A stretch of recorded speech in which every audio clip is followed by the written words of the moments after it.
We are going to take a look at how to add a user to Google Analytics. And so how I've gotten here is I've gone to analytics.google.com and signed into an account that has access to a Google Analytics account and properties. And then after that, you see the little gear icon in the bottom left, and you can get to this screen that you see here. Now, one important thing to know and that you're going to see once you're in here is that you have the ability to add somebody to an account or to add somebody to a property.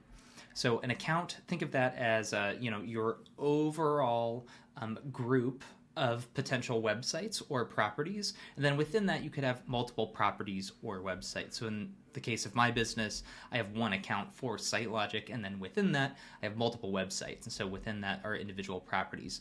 The process for this is pretty similar when we're thinking about account access management versus property access management.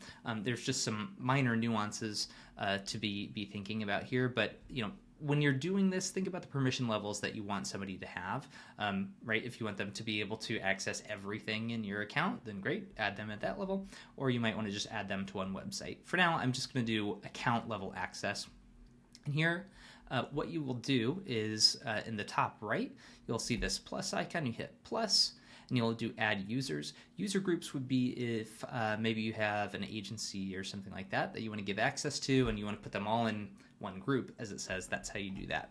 You go to add users. In this case, I am going to go to sitelogicdemo@gmail.com, which is our test account.